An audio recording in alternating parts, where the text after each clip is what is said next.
get on some big bucks today. I'll get on a track, big buck, and lay one down today. It's a big 10-4.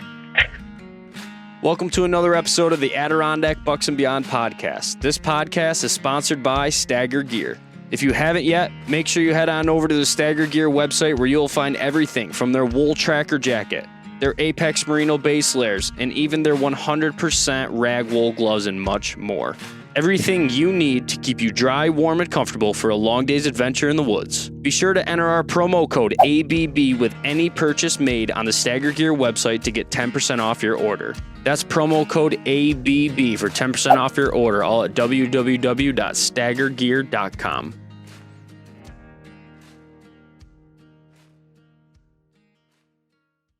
Hey, what's up, guys? Welcome back to the Adirondack Bucks and Beyond podcast. It is Adam and myself here right now, and we're just gonna do a little intro here quick. Like I said, we're at Huntstock, and it's busy today. Yeah, Saturday, a lot of people coming around and telling stories and stuff. So we figured we would get the podcast gear out and get some of these guys on here to tell their stories because they've been showing us a lot of cool bucks. So that's what you're about to hear. Yeah, Pat really knocked the ball out of the park here yet again this year. Mm-hmm. This place is freaking bumping. Yep, 2 years in a row. Yep, the vibe's awesome. Food's good, beer's cold. Food's good, beer's cold, and the conversations are even better. Everybody wants to talk bucks. So the first guy you're going to be hearing here, actually, forgot his name. Yeah, I forgot his name. Yeah, he'll be back at 2:30, and he's going to tell us the first story, and then after that, it's just going to kind of be a compilation of many stories coming in from many different people. And these are stories I think of a lot of our fan base and listeners. Yep, so it'll be really cool. So that's what you guys are going to be hearing. Thanks for tuning in, and let's get into it. Okay, guys, we are sitting here with our first guest, Matt Mullen, and Matt and I were over here talking, and he was showing me some pictures of a giant Adirondack buck that he killed, and the story was very unique and interesting. So he's sitting down here, and he's going to share a story with us. So let's hear it. Let's start right from the beginning, just like you told me before. All right. Well, like every good hunting story starts, I wasn't even going to go, which is actually true. I was laying on my couch at home, and I was going to take the day off. I had been pounding the woods pretty hard, and the motivation struck me. So I got in my truck, and I headed up to some of the areas I like to stomp around in the Adirondacks. I usually I bounce around from season to season, from place to place, but I usually stay in the central Adirondack region, give or take. I've had decent luck with at least putting my eyes on deer there in the past. And so, the pictures you showed me definitely prove that. So, stick with what works, I guess, right? And so I pulled up to this, I guess you could call it a trailhead. I refer to it as an access point, and to start the day.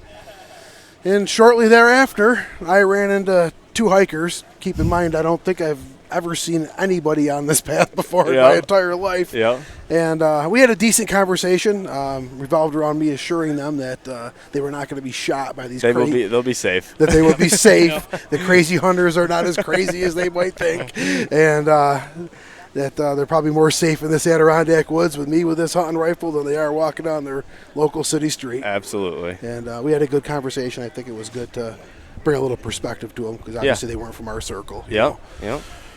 So anyway, I take off and I'm meandering along. I guess most people would refer to it as still hunting, I guess, by these days. And it was bare ground. Bare ground, no yeah. Snow. No snow at this What's point. the date on this?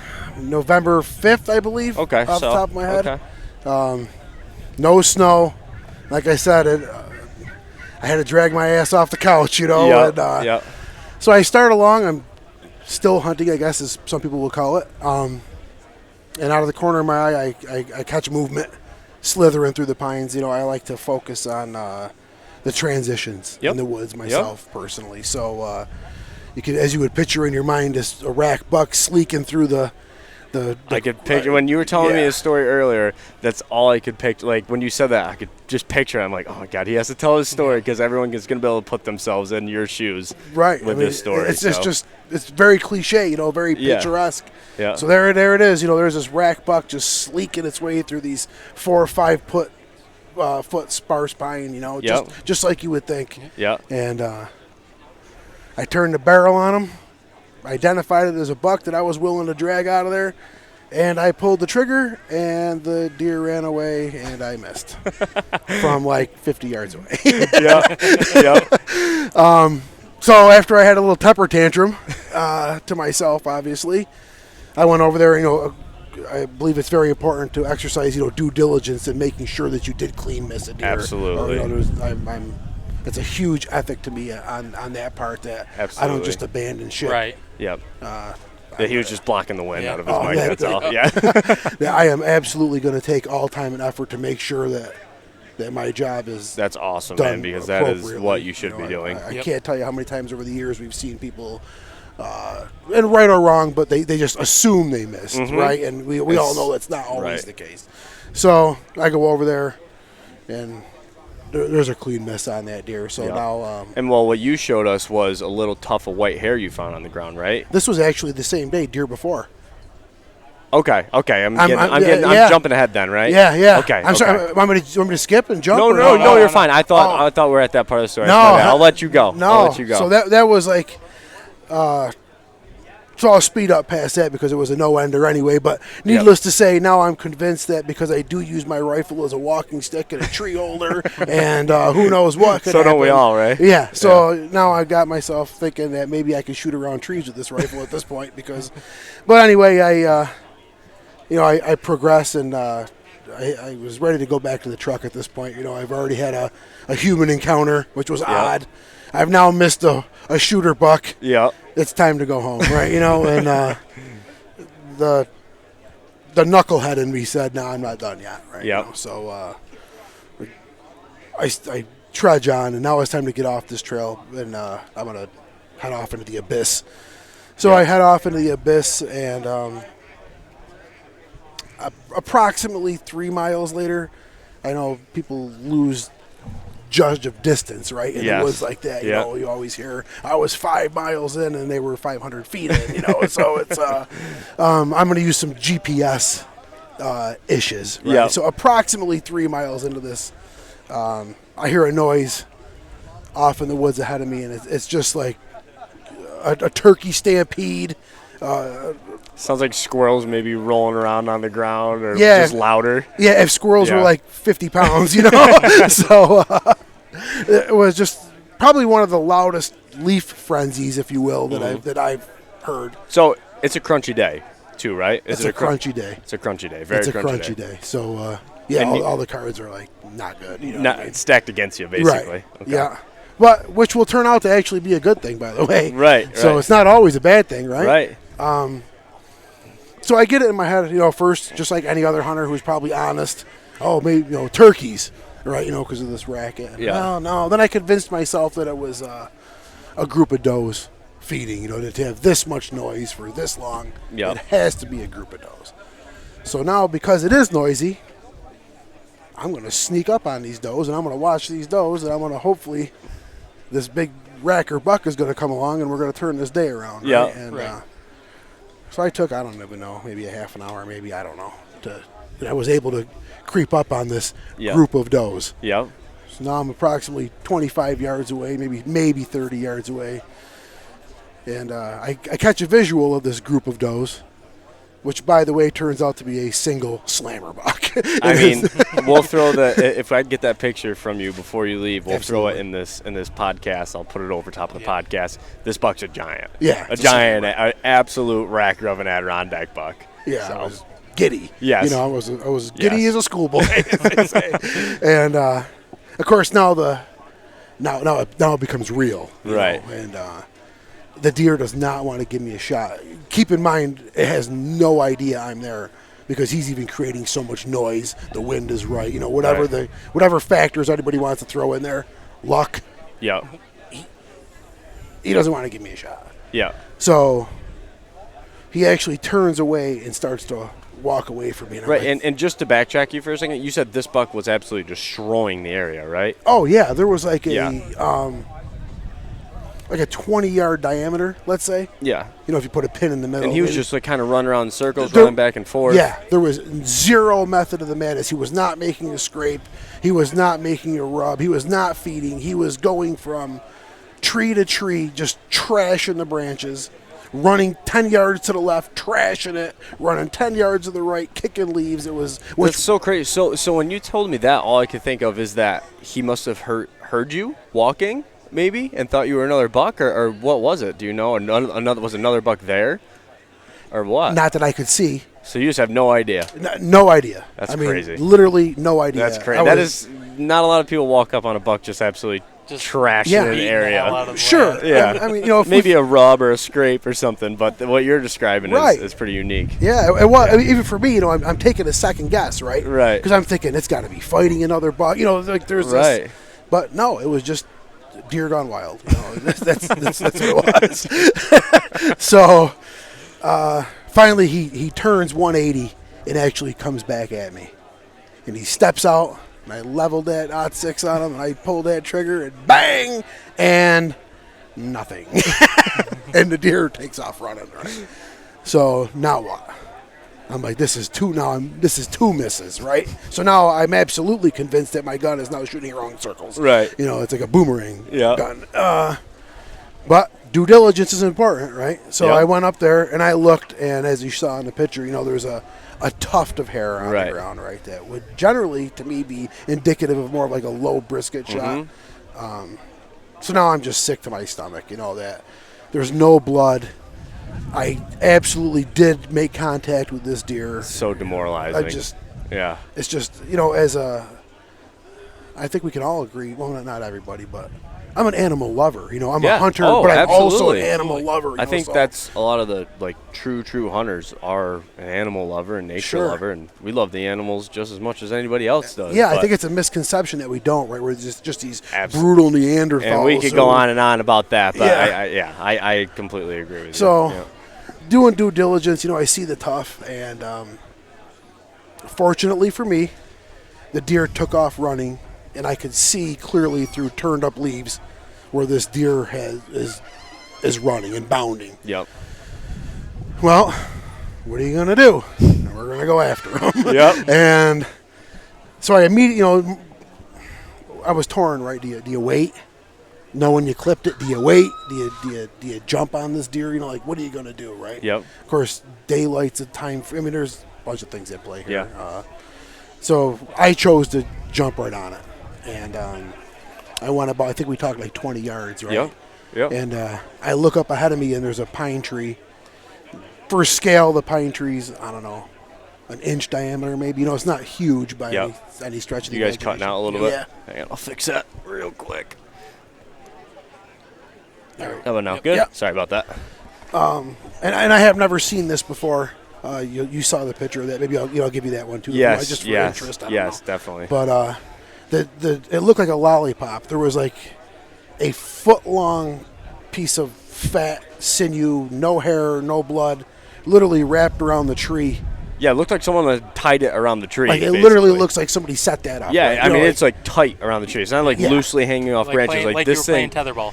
Yeah, Yeah. yeah, that's exactly. They slapped the tree and wrapped around it super right. tight. Like I would think that somebody, like that was a fraud. You know what I mean? Yeah, But- if you didn't take these pictures, no one would believe you, by the way. Oh, absolutely, no doubt. That's why I did it. So Bacon wrapped sapling. yeah, right. Well, now it's got it in my head. You know, I'm going to find this deer. You know what I mean? For many reasons. Yes, Right? So I was able to continue to dry track that deer through turned up Which leaves. is very impressive. And awesome. a lot of luck. Lot- yeah, well. I mean, maybe some years of folklore. You know, Yeah, there was some right and left turn choices at Albuquerque. Yep. And Hey, well, there's always a lot of luck I sort of involved took in it. the downhill into the thicker area choice as opposed to the uphill choice. and Yep. Whatever, and it worked out. Yeah, But, well, I mean, that's just your gut telling you, though. I mean, what does a deer do usually when it gets hit somewhere? Yeah. Probably wants to run downhill towards water versus uphill, so. that's you know. what I was counting on. Yep. So I was able to run this dry track for GPS again, you know, for a quarter mile, which some people say isn't that far, but I can assure you that was a slow, drawn out, there's a step process. Yeah. And At which point, we go back to the dry ground. I heard noise in front of me again. And I just had to assume that it was that deer. And I came out of this little low swamp, little wetland, worked my way up the hill, totally cliche, poked my head up over the top of the knoll, and there he is staring back at me. Unbelievable. Boom. And that was it for him. That is an awesome story. Awesome. And that just goes to show that persistence always ends up paying off, especially in the big woods, because you could have stopped after you saw the hikers. You could have stopped after you missed the first buck. You could have stopped and not looked for the buck after you thought you missed him and just found a little tough hair and be like, oh, he's fine, but you didn't, and you kept going, and it paid off for you, and you got him, and he is an absolute giant. Yeah, I mean, I can't say enough about persistence, you know. Well, we talked about this, and this is probably maybe not even the appropriate forum, but I've never done a podcast. I've never even been a electronics type of guy or a media guy. That's great. You're doing great. I'm glad for the opportunity to do this, you know. Absolutely. I would like to tell the people out there who are listening to this and they go to these Adirondack seminars with, if I'm allowed to name drop, you know, Donito and Massa, you know, they're from my general area. Yeah. So these guys' names, you know, they've been inspirations to me long before I crossed paths with them. You know, the guys I started hunting the Adirondacks with, Tony Durante, Carlo Grazide, Chris Cucciarelli. Yep. I mean, you don't have to be this top-notch best hunter in the world to be able to. I'm not the best hunter in the world. You know what I mean? You know, I was glad I got a great buck. I've got some bucks over the years. Yep. I don't want people to ever think that they can't do what we're talking about doing. Exactly. Because of what you said. You know, the water will wear a rock out sooner or later with enough patience and perseverance. Yes, you know what I mean? Definitely. You will win eventually if you just stick to it. That is right, man. And that story is awesome. We really appreciate you coming on here and telling that. And it's been a pleasure to meet you, man. Thanks for having me. I appreciate you guys. This is something new for me. Something I'll remember, I'm sure. Perfect. All right, man. Thank you. Yep. Okay, guys, we have our next guest on here, Jordan Vance. Vance? Yep. Okay, got that right. Good. I'm awful with names, so that's a good start. But Jordan shot a giant buck in the Adirondacks, too. Big 11-pointer on the snow. So let's hear that story. 16th, I think, in November last year was the first day we had any snow at all. Yep. I actually have, from my camp, I got one road I can drive down, and I was heading out to a different area, and I cut his track off the road, which is impossible in the Adirondacks, but I managed to do it. And I got out of the truck, looked at it, and 10 foot off the road, he'd made a pretty good rub, and I said, guess that's the one for the day. That'll do. And I got on his track, and he went straight uphill, and on the top of the hill was a barnyard, and there was a bunch of does in there, and he kept going up and picking a doe off and chasing her for a bit, and I'd have to sort it out, and eventually he totally left those does and just started cross country, and he wanted to bed in the worst way, but he kept laying in impossible spots, open hardwood, big, right. You know, just beating you every time. Old growth. He was laying on the top of a knob on a finger every time, and I'd see him 150, 200 yards away. Yep. And after a couple times, I kind of got on to what he was trying to do, and I tried calling once. That didn't work. And then I think it was the fifth time I actually jumped him. Instead of stopping and waiting, I just ran like a bastard on his track and went 2 knobs or 2 fingers over and stood there, and a couple minutes later I shot him at 15 foot. Oh, my goodness. And how much did he weigh? 164. 164, and did you score him? No, he's 22 and a quarter inch inside and had 11 scoreable points. So. Is that your first Adirondack buck? Have you been hunting the Adirondacks for a long time? Yep. Or? I've been hunting since I was. So you shot some other good ones too then? Oh, huh? yeah. Okay. Was that your biggest one? Rack-wise. Okay. I shot heavier. And what's your biggest body? I shot one 227. All right, let's hear that. Let's hear one more story then. If you got it, I want to hear it. So that was kind of a weird one. In my camp, my cousin is the one in camp with me, and his old man was sick, and so it'd be my great uncle actually. He's my second cousin, but his old man was sick, but we knew he was in and out of the hospital for a few days. But anyways, we said 10th or 12th, whatever day it was in November, we said we're going to camp. Yep. We'll check our phones regular, whatever. Yep. And we had a scuff of snow. It was enough to track, but it would have been tough. And I'm just working down a ridge trying to find a track, and I hear deer moving on my left uphill. And I looked, and a doe crapped off the hill, and right behind her was a buck. And I was a long ways from the road, and it was the first day of any snow we'd had in all year. Right. And I was actually in a spot that had been logged, so it was thicker than hell.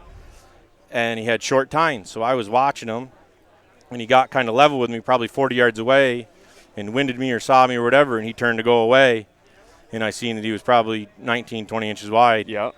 And I said, oh, shit. That's so it.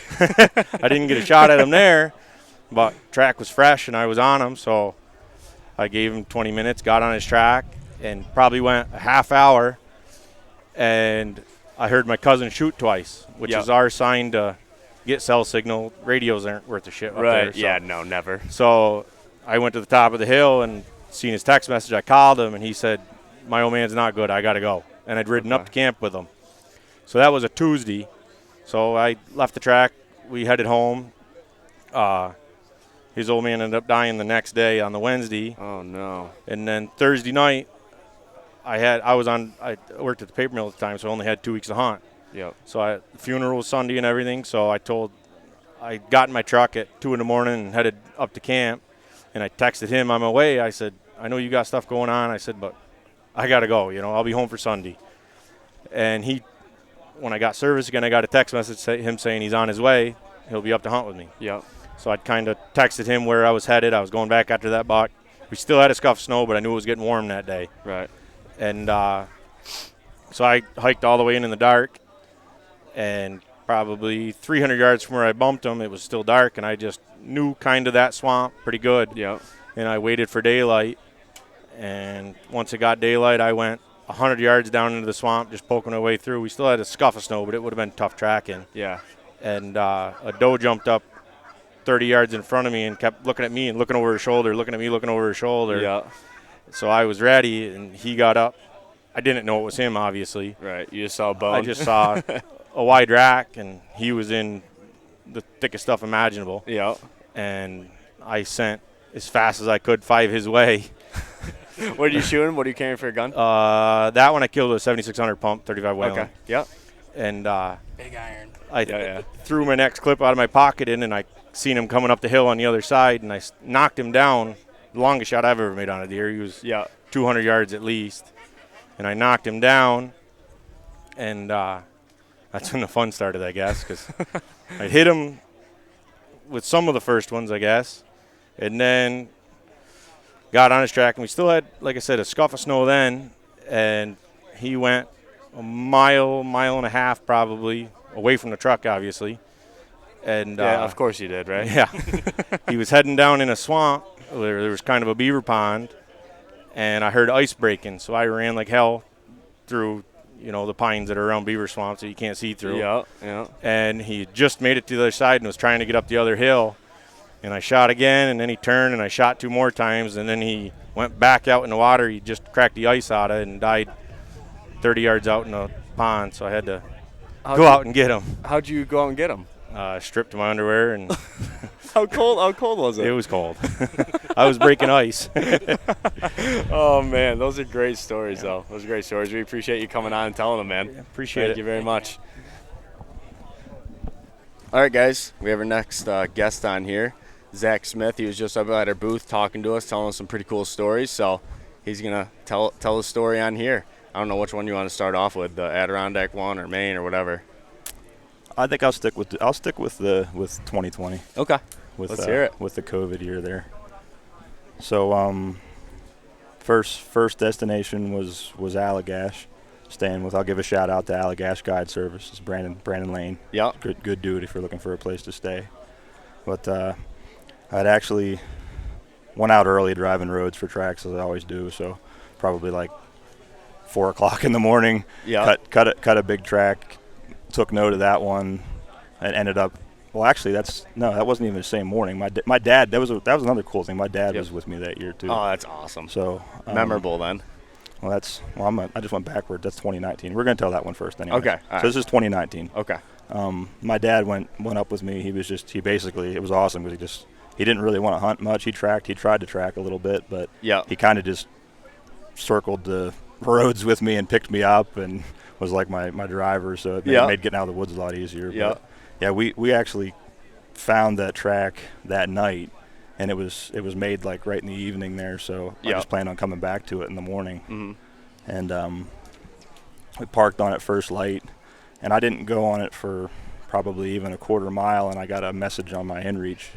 It was Brandon, because he was out. He had a couple hunters that were doing guided hunts in stands. Yep. He was dropping them off, and he cut like a monster track not far from where I was at, and he was like, "You need to get off that track that you're on right now and come over here and get on this track." And I was hesitant to, because the track I was on was nice, and I was already like on its own. Was it fresh? Was it a fresh track? Yeah, it was. To be honest, it was well, it was hard to look at. It looked like it was fresher than the one that he was on. He thought the one that he was on was a little older. Yeah. But it was just a it was giant. Thanksgiving week, so he thought maybe they were slowing down, so maybe Yep. he wouldn't be far. So I got off it because I at least wanted to see the other track. I figured I could always come back over to the other one and get back on it. Yep. And my dad actually picked up a track. My dad came back and ended up tracking the same. He went on the track that I didn't take. Oh, really? Yeah, I was like, "Dad, why don't you just go track that deer?" And he did. My dad put in like 9 miles on that track that day, and that's a long never day. saw the deer. Yeah. And actually, another guy ended up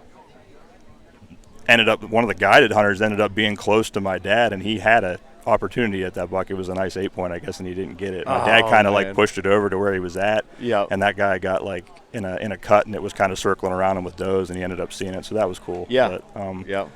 anyways, I went over to that other track, and it was huge. It was like one of the ones where it almost looks like it's like pulling leaves and stuff up out of the ground. Right, Like it's when like it pulls its foot up, like a chunks of ice on One top of the of ones it. you look at and you're like, It was oh, man. clown-footed for sure. Yeah. So I went on it. This isn't a super long tracking story either. Like I said, I've been lucky, I would say, I've killed some bucks tracking, but I haven't gone on like a marathon track, other than ones that I've missed and have not got. They've been long, but I went about a half mile. He was with does. There was like, so what it was like there was like 2 does walking together, and then he kept like, you could tell he was running them a little bit. He was like shagging them. They were like going down the trail, and then he would cut off, like his track would swing off, and then it would come back into their track, and he'd push them some more. So it was pretty open hardwood on this side. There was a swamp on like the west side of this piece, and a real big hardwood knob. And those does went up, and I jumped them about halfway up this ridge, and they kind of ran out 50 yards and just stopped, and they stared at me for a while, and I threw my gun up, and I'm looking for the buck. Yeah. And I don't see him, so I waited there for about probably 5 minutes or so just to see if he would get up or show himself, and he never did. The does moved off to my left, and the wind was really windy that day. It was probably, well, not really windy, 15-20, enough to cover some noise, because the snow wasn't super quiet. It was pretty good, but it had a little squeak to crunch to it or something. Yeah. And the wind was blowing like from my left to right, and I thought maybe he had cut off of them and went a different direction. So rather than just following them, I wanted to look up on top of that ridge, 'cause it's like a big it's like a little plateau up there with kind of like a dip, so you can see pretty far on that top. So I made like a 100-yard swing to my left, and when I got my head and shoulders above that rise there, it was surreal, because I hadn't actually seen a buck in Maine to this point. So I was like, I felt like, do they actually exist? This is possible. So I see this really nice sized body of a deer. I couldn't really see his head that well yet. Actually, I could see his antlers, but it looked like sticks. Yeah. Which is kind of always a good sign, because Yes. it was pretty visible with the naked eye. Yeah. So I had I was using a Ruger 44 carbine. I still carry that gun at the time. It had a fixed 2.5 loophole on it, so my magnification was pretty good, but not the greatest. 'Cause he was about 85, 90 yards in open hardwood, which is a rare shot for the Northwoods anyways. Yeah. You don't get a lot of hardwood tops where you can see that far, where you see a deer. Yeah. And he was kind of wind checking. You could tell he was like nose in the wind, and he was a little skittish, because he obviously just jumped with those does and circled around. But he was kind of like, what? And he was planning on going back to those does. I'm sure he was just going to parallel that ridge and get back on them. So it was just honestly a lot of luck to, number one, that I decided to make that move, and that he happened to be there. So stuff had to come together. But he finally moved his head a little bit to where I could see. He had a real long, his G3 on his left side was like right around, a little under, like 11.5 inches. So it was like a dagger point. Yeah. So I saw that, and I was like, yeah, all right, we're good. And I was, another thing was cool, I was down on a knee at that point, so I was actually able to like put my elbow on my knee and get a pretty steady first shot. And when I hit him on the first shot, I hit him like low on the shoulder, like heart region there. Yep. And he hunched up, and he actually he had no idea where I was. He turned and ran right toward me. So at this point, he runs to like 40 yards, and I slam one into him straight on as he's coming at me, and he turns, and I think I ended up dumping like 2 more into him before he hit the ground. Oh man! And then I just remember I was so happy when I ran up to him that I just started laughing hysterically. It's like almost like tears of joy. It's an laughter. unexplainable feeling. When stuff like that happens. It was crazy. Yeah. I went up to him. I just sat with him for a while and just sat next to the buck and just took it all in. And yeah. I didn't even. I wanted to take good pictures of him. He was about a mile from the closest road there where we'd come in on, and I messaged Brandon. He was all pumped up, and messaged my dad, and they're like, "We're coming to get you," and I was like, "I'll have him down to the road by the time you get here." It was all downhill. Yeah. So it was I think it was 0.9 mile down to the road, and I didn't want to gut him yet because I wanted to take some good pictures with those guys before. I just hooked onto him and just. And how much did he weigh? He dressed at 196. And that's a heavy drag. I was on adrenaline. Yeah. I just grabbed a hold of him and just. And the other cool thing was there's a couple of cool things about this buck. So did you guys meet Lucas Benoit? Yeah. Yep. So another guy I know up there, Dan Wagner. Okay. Lucas hunts with Dan. Okay. And Lucas had tracked this buck like a couple days prior, and he'd pushed him past the camera while he was tracking him. So those guys have it. There's a picture of like the buck I shot coming past the camera, and then Lucas coming past cool. Not far behind him. Yeah. Just, no way. And then you ended up getting him. It was just kind of neat because you don't really get to see how one. Did you even link up? How did you even link that together? Brandon did. Oh, okay. Just because they're both outfitters up there, and he saw that buck on Dan's Facebook. He's like, he sent it to me. I was like, that's pretty neat. That is awesome. And so I tore down to the road with it and got into like a nice clearing there, and then we all got together and got to take some real nice photos with the buck. Yeah, you were showing us pictures, dude. The pictures were awesome. Thank you. So. And then actually the wardens were awesome too because I met 2 of them. They were like with Brandon, and they helped us load the buck up and everything. Oh, really? I met those guys. They were cool. They were all telling me what they thought the weight would be. They were pretty close. They all thought it was going to be 190. They were pretty spot on. They probably see us stuff all the time. That's what they do. Just guess the weights of every buck. So they're probably pretty spot on with it. Oh yeah. No, yeah. So that was it was an awesome experience to have my dad in camp with me and stuff there too. The first buck I ever shot, my dad was there, my brother was there, my best friend's dad was there, and it's something I'll never ever forget. So. Oh, that was the other thing I was going to say. There was another connection there, so that I've never met this guy, but Lucas and them know him. His name's Patrick. He shot a monster that same week I was there. Yeah. And he shot that buck on the same plateau that I shot mine on. Really? So, like, when I shot my buck, I could see where he had gutted his, like, only like 40 yards from where mine died. And one of the things that made it easier was all I did was go over and hit, like, the sled trail from him dragging his buck, and I dragged mine. You like had a perfect little trail. I deviated a little bit more at the end, but I almost drug it right down to the same drag marks. The one he shot was a giant. It was. I don't remember. It was. I'm pretty sure it was. I think it was 200, but it was a racker. It was. Yeah, I'm sure you didn't drop a pin or anything on that spot to go back to ever, right? It's actually like, well, yeah, I drop a pin on all spots, but I don't know. The Northwoods is weird like that, though. I mean, with the cutting and stuff, it's you could go back there the next year and there could be no deer there. Yeah, right. You never know. I'm bad with that. I'm not real secretive with spots either. So yeah. Normally people ask me where I shot something, I tell them. We come to realize we're all hunting around each other. Yeah, I don't. So it's really not a secret. We're just not saying where it is, but really, we're all around. The more people we talk to are like, we hunt here, and they're like, oh, we hunt there too, and then it's like next person like, yeah, we hunt there too. So yeah, I'm just hunting the same spots. It's like fishing spots. I mean, I agree. Like there's some locations that I can see why somebody would want to be tight-lipped about it. If it's like a deep end spot where you like to go pick up a track or something, and that's kind of an unwritten code anyways. Like if somebody takes you to a spot like that, you should honor that. You know exactly. What I mean? Or ask them like, man, is it okay if I go in there and check for a track or something? I think that's common courtesy. Absolutely. But I wouldn't go to somebody's bass fishing hunting a hole that they've been winning tournaments at and hit their spot first thing. Oh no, I show Brad the spots and then he goes. Yeah, I got the boat. Yeah, he has the boat and I got the spots. No, I mean, there's always going to be some guys that have some animosity, but I think the majority of people want to see people succeed. So Absolutely, for sure. And I know I do. I want to see guys get deer. Yeah. So. Yeah, if you talk to people around here, like all these booths around here, everyone's like, we just want to see everyone do well. And that's what's awesome about the Northeast culture and even tracking culture in general. But, so actually I want you to tell the Adirondack story that you told us. The one where I met Joe. Yes, yeah, okay. That's a really cool story. That's cool because you've made a lot of really cool connections. Yeah, I've been blessed to meet the guys that I've met and the way that I've met them, like in the field and stuff. Yep. So that's 2020. So 2020 I went back to Allagash Thanksgiving week. My buddy Nick, he come up with me. It was his first year tracking. He got addicted to. Oh yeah. He got addicted, so it's like that. I found a tracking buddy, so he goes up with me, which is awesome because I didn't have any friends. I mean, I've taken a few friends. I took my one buddy Ethan to the Adirondacks, and he did like a couple long days, and he was like, "Dude, this is not for me." He's like, "This is beautiful woods, but I can't do this." And he's like, "I might come up here and stand hunt," or I was like, "Well, that's cool, man. We'll put you on some spots." I actually respect that a lot.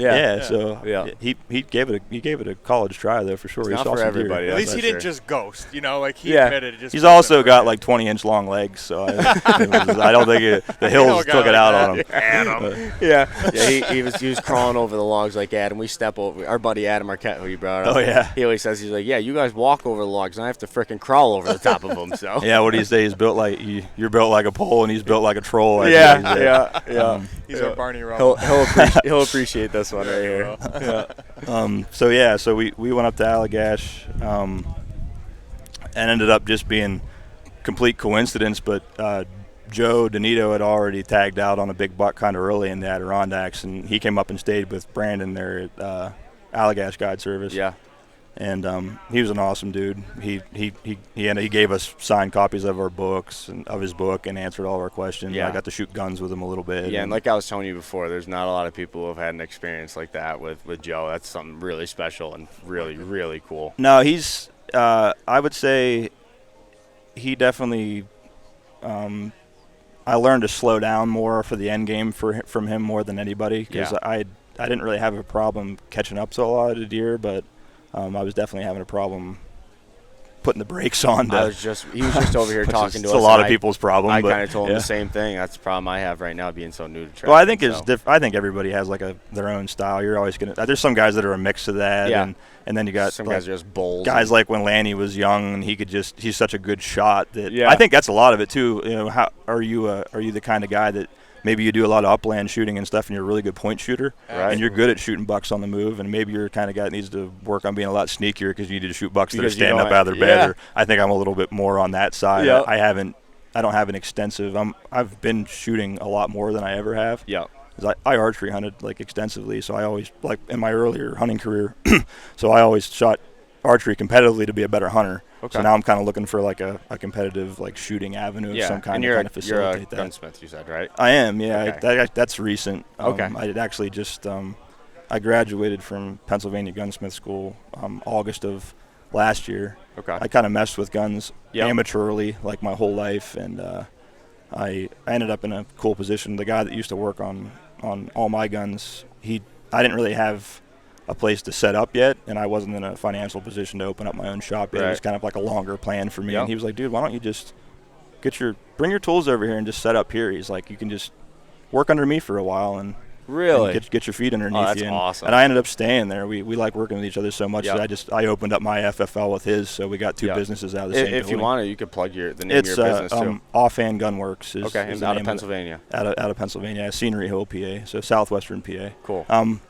There will be media pages and stuff for it eventually. Like I told you, I'm a bit of a hermit when it comes to that, so I have literally no Instagram or anything yet. There will be at least at a minimum there'll be an Instagram with a portfolio of some work and some contact info, and I hate to say it, but there might be a Facebook page at some point. Reluctantly, there might be one. So, I'll cut back to the story. So Joe, I want to say, I keep trying to think of what day this was. I feel like it was the 23rd. That's what day I think it was, but I could be off a day here or there. But anyways, it was forecast to rain on snow that day. Yeah.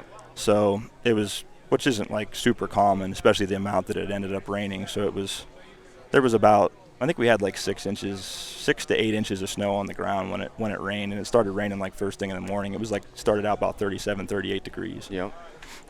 I went back to an area that I'd been cutting tracks in the last couple days, and there had been another guy tracking back in there, a nice guy from West Virginia. I can't remember his name. Yep. It was him and his boy. They tracked back in there, and Yep. they were kind of running roads, and they had been ahead of me most days. So I'd seen they were back in there, and I know like they had already looked at this one track that I looked at, and I didn't mess around. I liked the track, so Yep. I pulled off on it. Yep. And it was actually snowing in the morning, so it snowed like 3/4 of an inch, and then it turned into rain. Right. Because it was like just changing temperature. So I drove up to like the cul-de-sac there, like the end of a skid road there, and turned around. And by the time I'd come back around, I actually couldn't see the definition in the track because that 3/4 of an inch had gone right in it. Just deteriorated that fast. Right. So I got on that track, and he was going into kind of a little swamp right off the bat. I shouldn't call it a swamp. It was just lowland. Yep. But it was a little wet there. Yep. And he was meandering everywhere, so I never went fast on this deer from the get-go because Yep. I knew his track. Like, I had confidence that his track was fresh when I first saw it, and even though it had snow, and I knew that was like recent, like within the last hour. Yeah. So he was just looping. He cut back on his own track like 4 or 5 times in this spot, and I didn't. That's one thing if I think it's the same track, when I first started, I would have followed out all those meanderings. I didn't even do that. I might look at them with my eyes, but I just went to the fresh set, went to the fresh set, went to the fresh set. Yeah. Sure. Yeah. Then I came to a bed that had 3/4 of an inch of snow in it, and a walking track coming out that still had snow in it. So what he had done is he bedded there, and then I should have been in like super sneak mode here. Yeah. But I wasn't. Yeah. I thought I don't know why. I mean, I knew that the snow was like an hour, so he had just gone over and bedded again, like another 30 yards from where I was at. Oh, okay. So, but I wasn't going super fast. I was still walking slow. So Yeah. I took him by such surprise. Like I came up on him in his bed at like 15 yards, and there was like a little ledge there, and I could just see his back. He got up and ran. He gave me plenty of opportunities. He ran like dead away from me. Yeah. I had a 358 Win that I rebarreled for myself. It's a 760. Okay. Short Yeah. barrel, like Yeah. 16.5 inches. It had a peep on it, Yeah. which was fine. But I think that looking back, I've actually switched to putting a smaller of an aperture in my peep because I shoot them a little bit better. When I take it out, it's actually so ghosted for me, for my vision. Sometimes I can't even tell where it is at all, which I know is kind of the premise, but No, I know exactly. I shouldered it and realized that I had actually shot like with the rear sight like all the way off to the side, so I probably like missed him like way wide to the one side. But I shot 3 at him when he was going away at like 30 yards, and I didn't touch him. And then I ended up putting him up like another 4 times and not getting a shot at him. And at the end of the day, which I know it sounds crazy, but there wasn't a lot of snow, so it was easy to walk, and I was on a lot of adrenaline. Yeah. So I ended up being at like 18.4 miles for the end of the day by the time I got back to the truck. 12 of it was chasing the deer, and the rest of it was walking back to the vehicle. Yep. That's boy. If you wonder what it's like to sometimes track bucks in the Adirondacks, there you go. That's crazy. It's a long day, and I can see how that. This happens. this is Allagash right now. Oh, this we're is talking Allagash. Allagash. Okay. I was just did that to roll into how I met Joe. Oh, okay. Because I want to talk because that's he was in. So Joe's. This is Allagash. Yeah. Yeah. I for some reason no, you're good. Switch the Adirondack. No. Yeah, I met Joe in Allagash. Right. He came up there. Okay. That was the year he shot his big. So after that, I went back to camp. Joe shot monster like 221, like 11 point on that same day. Yeah. And we got to go to the weigh station and stuff with him, which was cool, and celebrate with him. That's and then, awesome. That is awesome. It, like I said, the snow crusted over that night, and I ended up hunting that next day, and I actually got back on that same buck, and he got with the doe on that crunch. I jumped him right next to the road. It was crazy. Like where I left his track, he never really went that far. He actually got with the doe, and the snow was bent on the trees then because it like got heavy with the ice. Yeah. Because it went down to 19 degrees that night after that rain. And I went 50 yards in the woods, and they had bedded right next to the road. I jumped them as soon as I went in. They circled up around, went back across the road, hit a migration trail up there that looked like a cow path. Yeah. They went straight for like 6-7 miles and never even deviated from the path. So I was exhausted from walking through that crunch.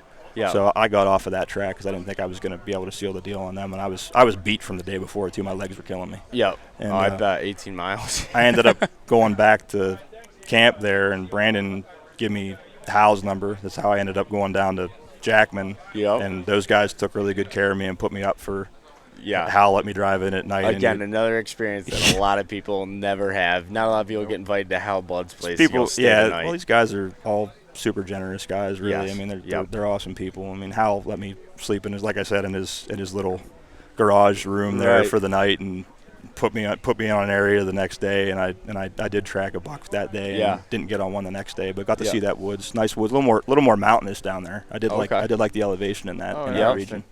Yeah, like a little more higher tops, there's a little more green growth and stuff on them. It's pretty woods there. Yeah, and I had turned tail and went headed for the Adirondacks then, because they had snow there. Yeah. And I wanted to go to the high peaks because I like hunting over there. That's where we hike and stuff. And my wife and I try to do the 46. So we go up and bang out 4 or 5 of them in a week or whatever, and then mark them off on our little pin board. Yep. The infamous pin board. Yeah. And then so they didn't have good snow over there really. They had like a skiff. I've made some contacts over there since, just like restaurant owners and stuff where I've stayed, and they said, nah, snow's not really too good over here. Yeah. Those are good contacts to have. Joe had told me, he's like, keep your eye on like old forage region. He said they tend to get more snow over there. So he had actually he'd called me up and he was trying to get me to check a specific area, and I just misconstrued his directions because I was writing it down on Post-it notes when I was on the phone with him, and I had like these 4 Post-it notes stuck to the dash of my truck, and I thought I got to where he wanted, and it was getting later in the morning. It was like 8:30, and I just pulled over. I liked the way the ridge to my left, like it was a nice big hardwood ridge. Yeah.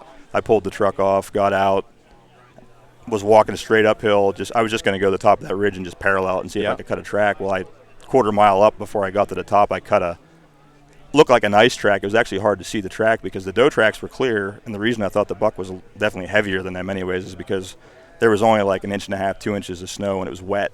And when he would push down, it would squish all the snow out from underneath his track to where you almost couldn't see the definition of it. You could just see like more of a disturbance in the leaves, but you could see his stagger pretty good. That's pretty cool that you picked up on that, though. Well, he was coming downhill, too, so I was trying to account for that because he was sliding a little bit. So I was like, I'll wait to see what he looks like when he walks on a flat here or something to get like a better gauge of what he looks like. But so I followed them. Actually, they had kind of like – I had already paralleled them on the way in because they'd like come down the hill, and then like there's 2 creeks that come together right there. Yeah. And brooks, whatever. I call them cricks. Cricks, brooks, whatever. Yeah, they had kind of paralleled that, so I ended up just turning around and basically going back the way I just come, but just like another 100 yards in the woods.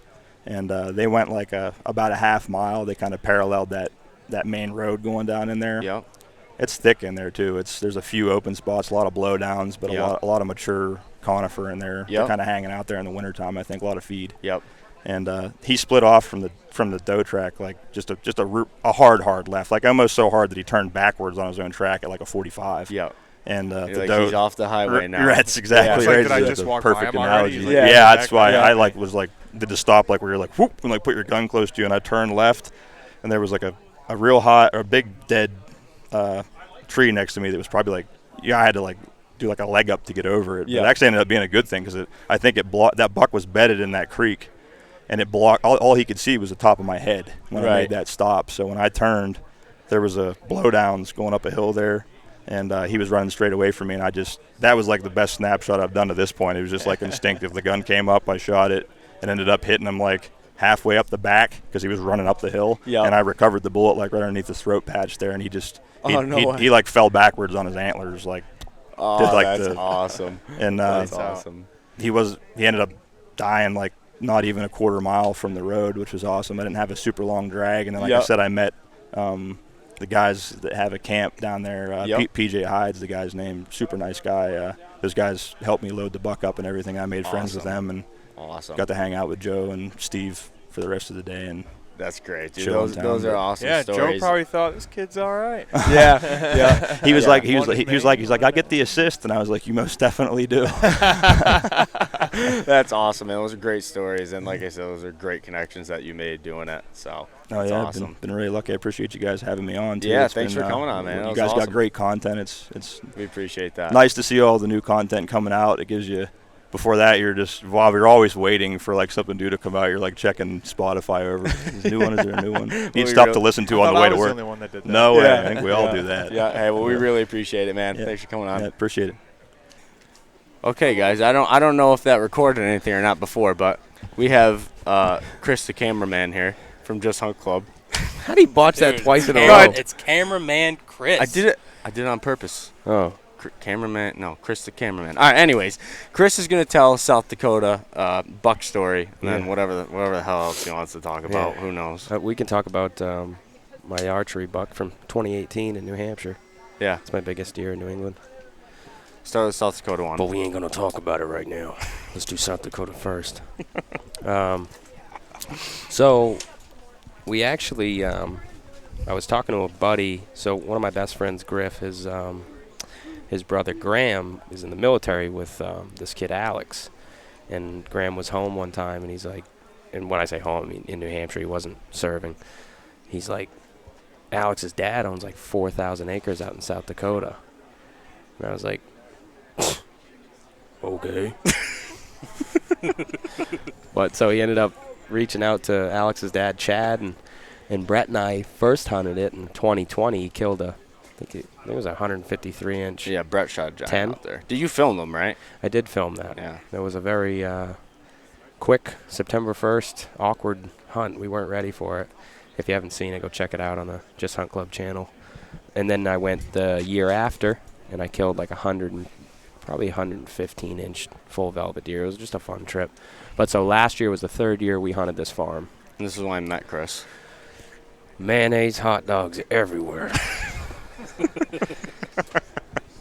I had never seen that in my life. Yeah, Chris does not like the mayonnaise that I put on the hot dog. I don't really do it anymore, though. I kind of grew out of it. I feel like you should just call it like an aioli. Can we just lie and call it an aioli, dog?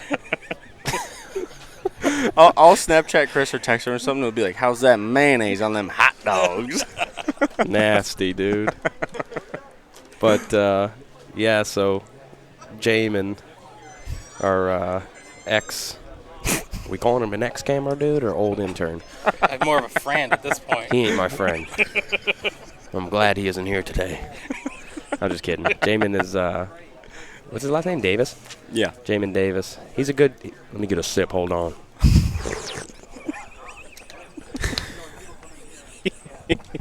Oh, Jesus. He's a good camera guy. He's very good. He is very good behind the camera. Yeah, he learned everything from me. But Jamin and I got there, I think 2 days before the season, and which is typical. You get there, you start to glass the beans. It's obviously different. You know, it's not like back here in home, No. especially in New Hampshire, Maine, Mass. Like, I don't have beans to scout. And like, to preface it, there's at the end of the night, there's just bucks pouring into these fields. Yeah. I've never seen bucks like that in my entire life until I Yeah. went on that trip. Preface it. You're going to teach me some words today, Yes, dude. sir. Yes, sir. I need to expand my Hopefully vocabulary. I can teach you how to play cornhole, but we'll work on that. We won last night. But, yeah, so we got there 2 days prior, and like Bailey said, they pour out of these draws up into the beans, and it's a very simple process. Like, you glass the beans, you figure out how they're entering the beans. Yeah, but the story about how you went about killing your buck's actually really cool. Yeah, it's interesting. We're going to get there, dude. I know. Yeah, so here we go. So first night, we find a couple deer. We're like, okay. So we were jumping around the first night. There was 2 or 3 sections of beans. One of the sections that really stood out to me was, I'm gonna say it was 5 acres. It might have been more, but it was a long, skinny strip. So picture the draw it's to the north. So they're coming up out of the draws. They're heading south. This plot of beans is 300 acres wide, but it's running north to south. So these deer they're not going to be on the south end of it, no matter how big it is. They're just going to enter the beans and start eating. Yeah. So it's a really good pinch point.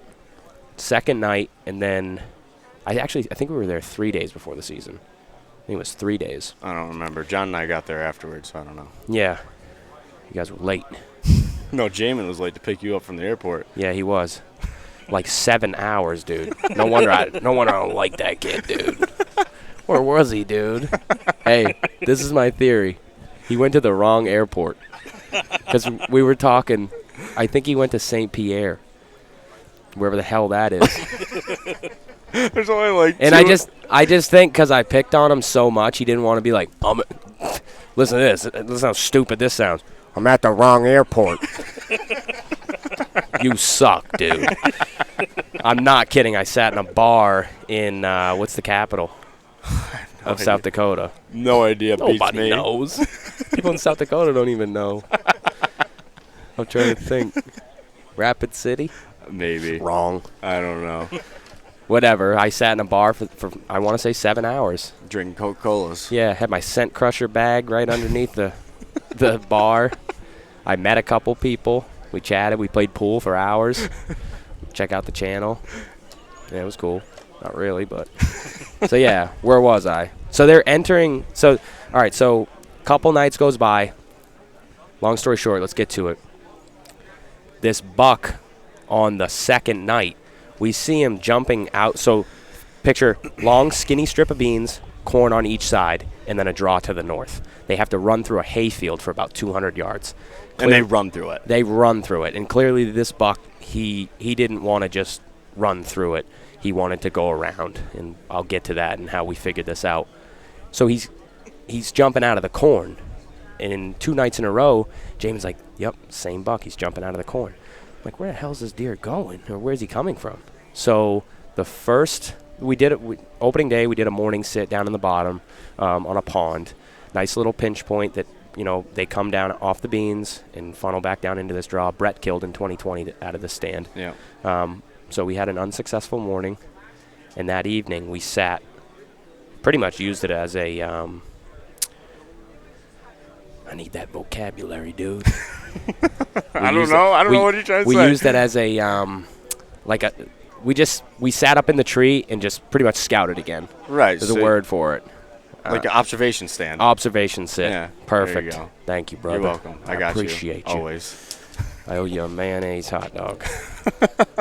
With relish on it. No relish. No? No. An aioli dog. Man, there's hella flies over here on your hats. But fucking squirrel. But so we did an observation sit, and once again the same buck popped out. Hold on, guys, the wind's picking up. Chris is never gonna get through this story. We're gonna get through it, dude. He's never gonna get through it. We're gonna get through it. So he comes out of the corn. So now I got this. He's definitely not coming through the hayfield because that's where we were kind of sitting the first 2 nights, and he's hopping over our shoulder to the left out of the corn. And he didn't come through the little section of timber tonight because we would have shot him in his side. So we're going to start backtracking now. Today's September 1st, so September 2nd. I say, you know what? We're not even going to hunt the bottom. The wind, I don't think, was good. So the second night, we get up in a tree. Actually, go back. I lied. We set up in the blind. Yeah. Yes, the hay blind. The second morning. Yeah. Which was watching the crossing, because I figured in the mornings he might not try to do his little sneak around. He might go through the hayfield and sneak through the gap. And we were getting pictures. I had cameras here. He was running through that gap in the mornings. He literally walked 20 yards on the other side of the gap. We saw him that morning, and I was like, okay, I know where he's going now, and I know where he's hopping in the beans. So at this point, it's just you got to start putting everything together. I know where he's coming. Or I don't know where he's coming out of the draw, but I know where he's going in. And I know where he's hopping into the food source. So now we're working with that. So that evening sit, we sat where on the other side of the gap, just inside the timber. So we're moving off the bean field. We're going back towards the draws, towards the bedding. And we sat there, and I got a glimpse of a buck that evening come up out of the draw, and then he disappeared. And it was like 200 yards to our east, down below us. I was like, damn, I think that's him, dude. So that night, we had a couple does come by. Actually shot a coyote right in his side. Oh, yeah, I forgot about that. Mm-hmm. Yeah. And thing was like the size of a rabbit. It was tiny. Dude, we walked up. I found it the next day doing a little scouting mission. I'm like, was that even the one I shot? It looks huge on film. There's coyotes everywhere out there, though. Yeah. They're everywhere. Thing was like 3.5 pounds. This is some damn good, great value water. So, the next day, we did a little scout mission. This time of year, yes, you do need to pay attention to your scent control, but like at this point, I just needed to go where I had seen that deer like come through the draw and then he disappeared. I needed to see that. And your time was running out. It was running out. Yeah. Fuck. Excuse me. Almost came out. Saved it. I'm bad at swearing. Whatever, just let her roll. Dude, my freaking kids are going to be bad mouths. It's going to be bad. If you ever have any, you have to get a girlfriend first for that. That is true. That ain't happening. Ain't got time for that. So we walked down in there, and this is where I found the dead coyote. He ran down in there. And we're looking around, and there's this one trail that comes up out of the draw, and it's beat down, so the other deer were using it too. And I'm like, this is the only trail over here. It's like further east. All the other deer were pretty much coming out further west and then running through the hayfield. And then there's like this little trail over here. And I followed it down in the draw. It goes down right where I saw that buck and comes up. And there was a little fence gap. So that evening, or actually at that point, we had the stands with us. We hung that set right there. Went home, showered up. The wind was going to be pretty sketchy. I think it was a straight east wind. And we're right on the line. Like if he's coming, he's going to be right in front of us. If he goes just a little bit west of us, that east wind is going to smack him right in the nose. And he came, honestly, it was just right. Because he came a little bit from the west, but we'll get to that. So we get set up. We're all showered up. Stinky Jamin's getting his camera set up. I come up with this idea. I'm like, dude, I'm going to cut this big limb off this tree and drag it down to the draw on the trail. Because if the deer comes up out of the draw and takes a left, see you later, dude. Yeah. He's out at like 50 yards. Nothing you can't handle, though. I can't shoot that. I tried shooting a buck at 51 in Ohio back in 2018. Yeah, how'd that go? Deer was in a different county when the arrow got to him.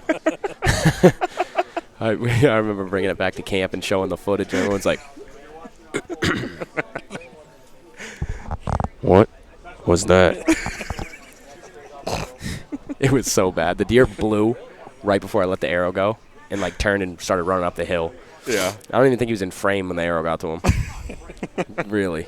But yeah, so I cut this limb off and I drag it down and I block off the whole trail coming up out of this draw, and I point the tree towards me. So if he comes up out of the draw, he's got to walk straight to me. So it starts getting dark, and I'm pretty sure that I think the it's over. Yeah. And it was a good trip. It was fun. Good group of guys. John was there with Bailey, and unfortunately Jamin was there with me. But poor Jamin. Beggars can't be choosers. So he's gone anyways. I'm pretty happy about it. I hope Jamin listens to this. I hope he listens to this. What else is he gonna do? He ain't got a girlfriend. Oh my God. So it's like 3 minutes before legal, and I actually did a closing interview already, and I was putting my bow down the tree.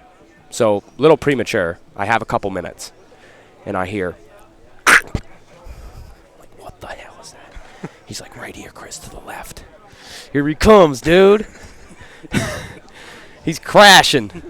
It's like full rut, dude. September 4th. Not actually.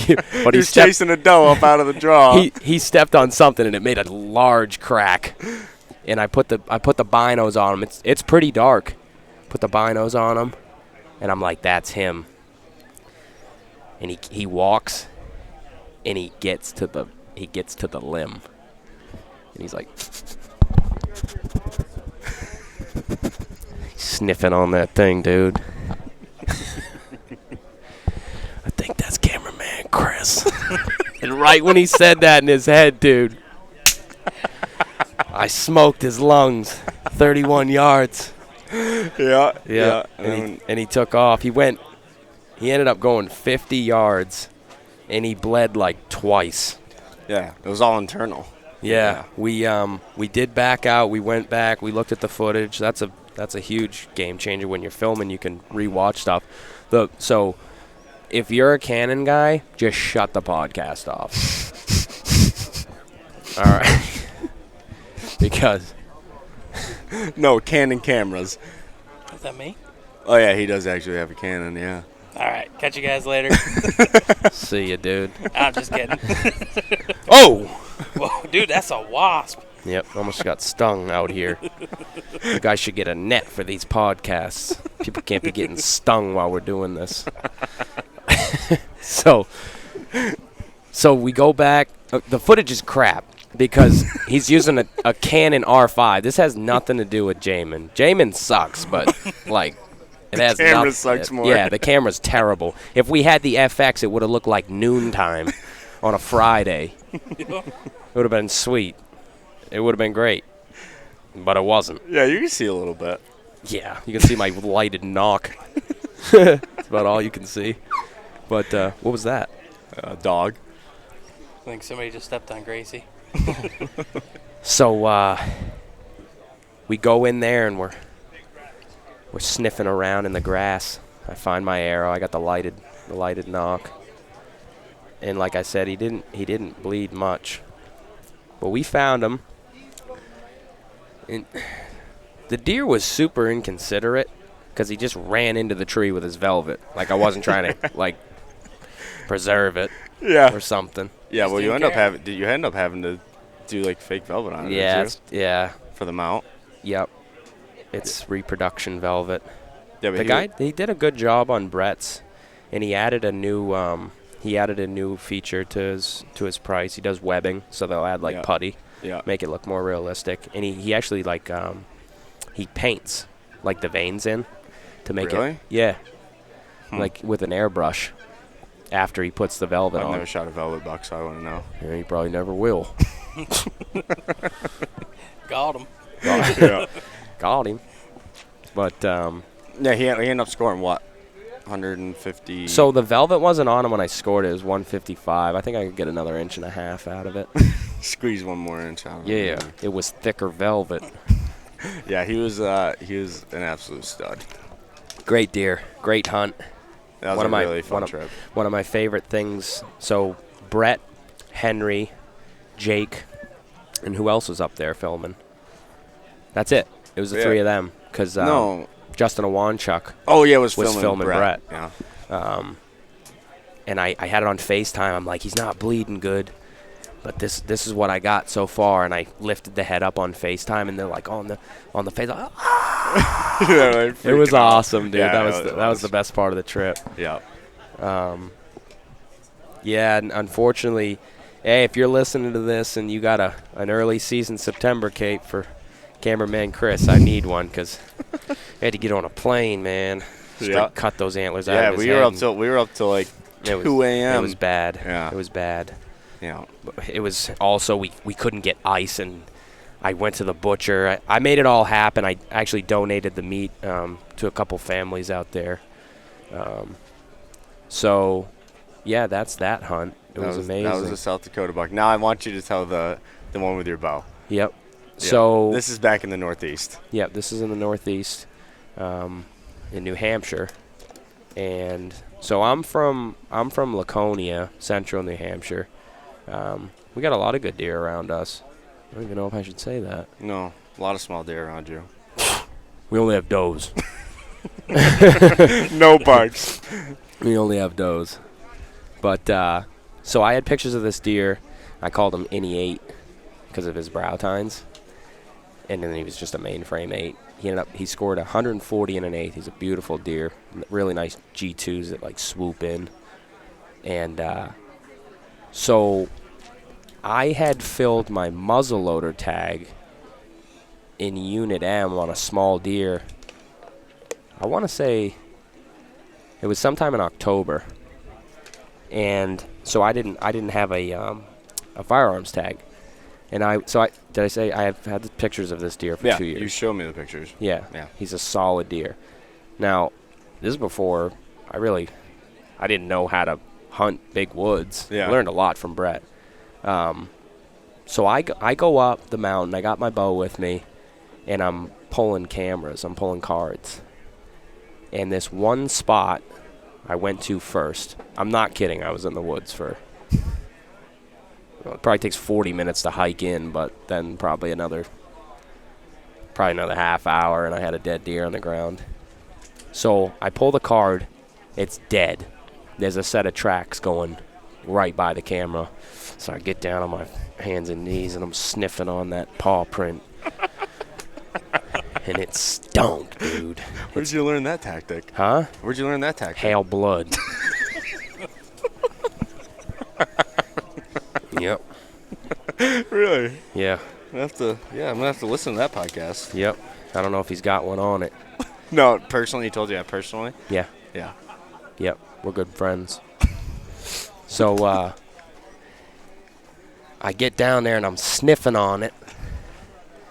And I'm thinking, that's probably a mature buck right there. But the camera's dead, so I don't have any pictures of it. So this spot, it's a logging road that goes across, and there's a point. And these bucks always bed right on this point. And to be honest, they're there all times of the year. Summer, November, December, they always bed right here. So I don't know, like this is this deer's core area. Yeah. He's always there. He seemed to have always been there. And I had a really good feeling that this was him just by the smell of that hoof. And so I got on the track. It's snowing slightly. That's kind of a tongue twister. Go ahead, try it. What's that? Snowing slightly. Snowing slightly. Maybe not. No, you're just... All right. Backtrack. So no pun intended, but backtrack. Yep. So I'm backtracking him. Gave up on sniffing. I already know he's a shooter.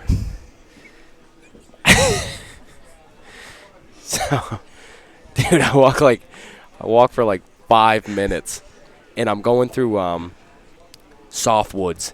It's snowing a little bit, and everything was like super wet snow, and it's all like leaning over, like sagging down. And I got like this one lane, dude, 30 yards, and I see his frame. And instantly, I was like, that's literally him. I know for a fact that's an E8. He had a spike and a doe bedded right there. I'm 30 yards from these 3 deer, and they're just like, honestly, I think she was hot. The spike's probably just so horny. He's just not even paying attention. And he's looking dead away. He might have been sleeping. They're all just chilling. About to have a threesome. Oh, my God. This dude's about to have the best time of his life, man. I'm at full draw. Yes, Chris, I don't know if he says that. Chris does not have a rifle or anything. He has a bow. And I draw back, and I knock right in the back of his head, dude. Okay, I'm not trying to sound unethical. It was my only shot, and it was a good shot, and there was nothing in the way. And I shot him right in the back of the head, and he obviously reacted to it, put his head back up, and put his head right back down. He was dead right away. Yeah. And the spike stands up. He's like, damn. I guess this ain't happening. Let's go, Teresa. The 2 of them run off. He's like, I ain't got to share now.